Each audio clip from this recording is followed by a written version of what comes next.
Episode ini bagus juga menggambarkan perbandingan bagaimana hangatnya era di masa lalu atau era Showa di Jepang dengan praktisnya era sekarang atau era Reiwa yang diwakili oleh Sumino sebagai anak gadis era Reiwa dan kakek Joji sebagai warisan era Showa. Jadi mari kita bahas Number One Sentai Gojujutsu episode 10. Untungnya yang ditampilkan di sini bukan bagian gelapnya era Showa. Buat yang tahu sejarah pasti mengerti. Buat adik-adik yang belum tahu apa itu sebenarnya era Showa, Heisei, dan Reiwa, sebenarnya aku sudah pernah buat video shortnya. Tapi masih banyak yang bertanya era apa setelah era Reiwa. Ya mana aku tahu. Karena Showa, Heisei, dan Reiwa itu adalah penamaan era kekaisaran di Jepang. Dan biasanya nama era akan berganti saat pergantian kaisar di Jepang. Dan nama era baru biasanya mencerminkan cita-cita dan harapan kaisar baru yang akan memerintah.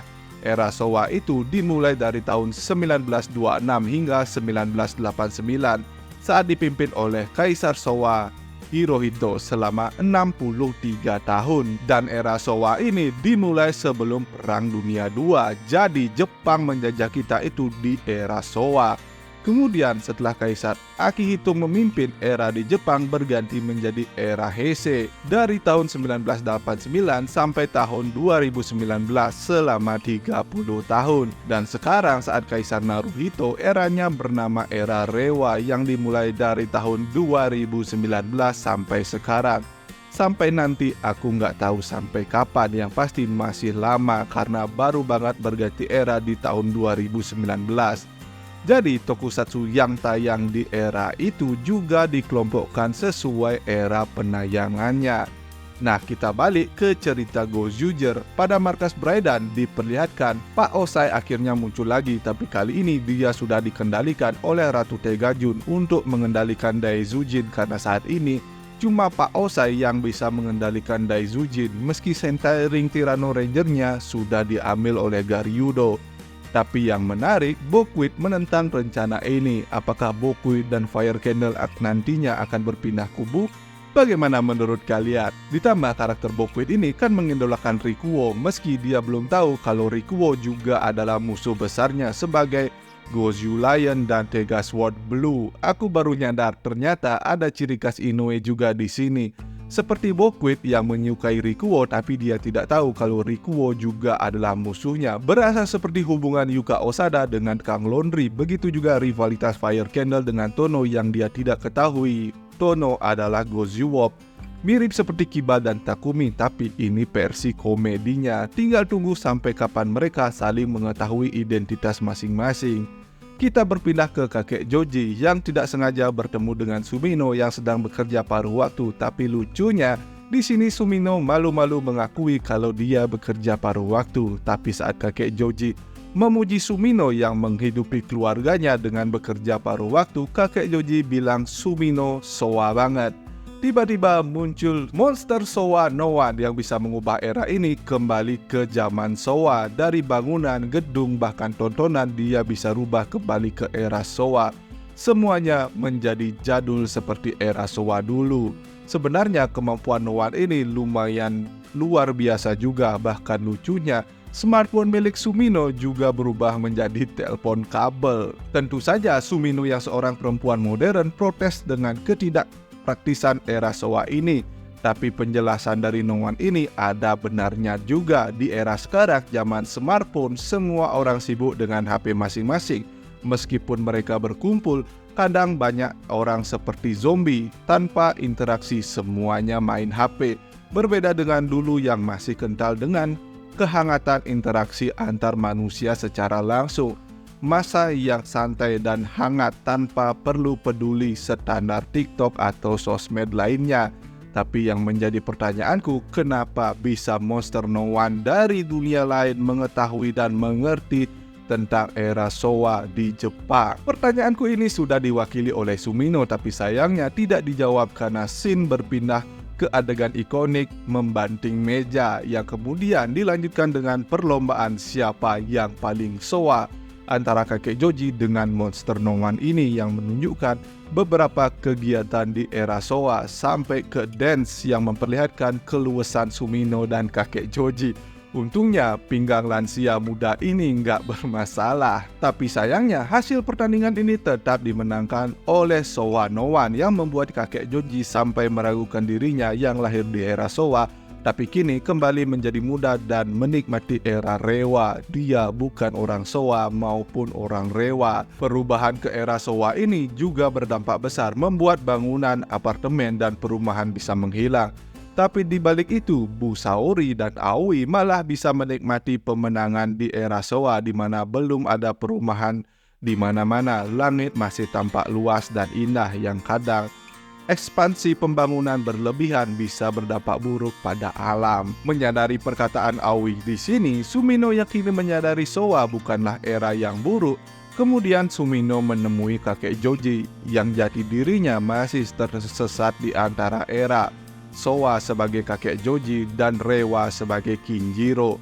Di sini Sumino juga berhasil menyadarkan kakek Joji tentang mimpi di era Reiwa dan pemandangan gedung yang juga indah di era Reiwa. Kali ini Sumino dan kakek Joji kembali menantang monster Noan yang sedang menonton Zubat.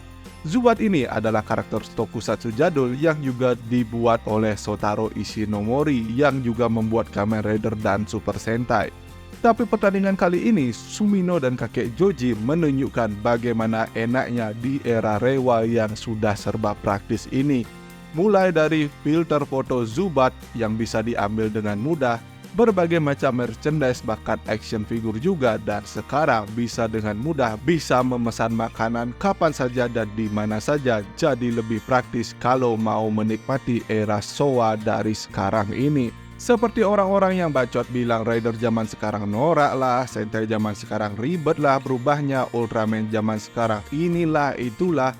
Padahal nggak nonton sama sekali, nggak tahu isi cerita dan bagusnya di dalamnya seperti apa. Ya udah, kalian nonton era Showa aja lagi, karena udah gampang banget diaksesnya di era internet sekarang ini. Dan sekarang juga gampang banget bisa beli action figure atau DX-nya kalau kalian mau beli. Biar gak bacot aja, seperti tontonan kalian di masa lalu yang paling bagus aja, padahal di era sekarang masih banyak series yang bagus juga. Seperti Build, Zero One, atau King Oger, Ultraman Z, Blazar, Kamen Rider Geats, dan Gap juga. Setelah menunjukkan enaknya era sekarang ini, akhirnya perlombaan kali ini kembali berubah menjadi pertarungan yang menunjukkan kerjasama member Sentai lintas generasi, kakek Joji yang lahir di era Showa dan Sumino si gadis modern. Pertarungan kali ini kembali menunjukkan pengenalan karakter layaknya pertarungan di atas ring karena ini sudah memasuki episode biasa juga. Dan singkat cerita, pertarungan kali ini bisa dimenangkan oleh Goju Eagle yang dengan semangat menjalani era sekarang sambil membawa kenangan di era masa lalu. Sementara kita berfokus pada karakter kakek Joji dan Sumino, di sisi lain Tono dan Ryuji di Cafe Tegasword sempat membahas keluarga mereka. Aku berharap keluarga Ryugi bisa dibahas juga nantinya. Di sini mereka berusaha menyelamatkan Pak Osai yang diculik oleh Kwon sebelumnya.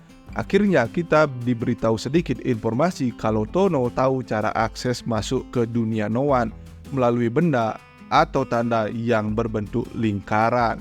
Yang mungkin seperti itulah cara Tono bisa kembali ke bumi, tapi pencarian mereka terganggu dengan kemunculan Bokuit dengan pasukannya yang kemudian Rikuo juga muncul dengan Tegasword Blue yang kembali membuat Bokuit marah dan memanggil Black Megazord bersama Pak Osai yang sudah dikendalikan di dalamnya. Black Daizujin itu ternyata sangat kuat, dengan mudah dia bisa menumbangkan Rikuo mengalahkan Tegasword Blue. Oleh karena itu, akhirnya Eren Yeager atau Tegasword menyarankan Tono untuk menggunakan kekuatan Ninja yang dia dapatkan setelah mengalahkan kakaknya di episode sebelumnya. Dengan kekuatan Ninja ini, Tono bisa membuat Kage Bunshin dari Tegasword hingga kini kelima Tegasword bisa muncul berbarengan untuk melawan Black Megazord.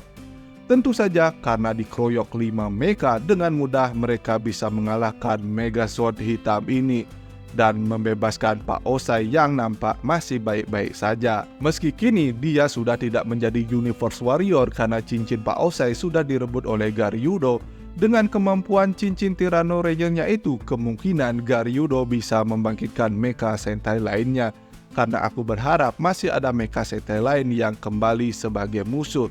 Nggak apa sambil promo di X Robo Universe selama eksekusi ceritanya bagus. Seperti episode ini yang bisa memisahkan kegiatan antara member saat kita berfokus pada karakter kakek Joji dan Sumino. Di sisi lain, Tono dan Ryuji berusaha mencari cara untuk menyelamatkan Pak Osai. Dan nggak apa, Rikuo juga nggak muncul, cuma muncul sebentar. Jadi enak ngikutin cerita episode kali ini. Gak numpuk semua orang muncul berbarengan di lokasi yang sama. Episode belakangan ini udah mulai enak diikuti. Semoga episode kedepannya terus bisa lebih bagus lagi. Bagaimana menurut kalian episode kali ini? Jangan lupa tuliskan pendapat kalian di kolom komentar di bawah. Oh ya, sepertinya Pak Osai nggak akan kembali lagi karena keinginannya untuk melihat Sentai sesungguhnya sudah terwujud melalui tim Gozyuger ini. Tapi minggu depan kita akan kembali melihat aktor legend tokusatsu yang sudah 3 kali menjadi Kamen Rider, dari Kamen Rider Kyoki di series Kamen Rider Hibiki, lalu dia juga menjadi Kamen Rider Hibiki di series Kamen Rider Zio, dan sempat menjadi Kamen Rider Zen di series Kamen Rider Outsider, bahkan sempat menjadi Ultraman juga. Dan minggu depan Yuichi Nakamura akan hadir kembali sebagai Gae Todoroki Universe Warrior Gao Red. Jadi mari kita tunggu keseruan episode minggu depan. Jadi sekian dulu video kali ini. Jika kalian suka pembahasan kali ini, seperti biasa jangan lupa like, share, dan juga subscribe.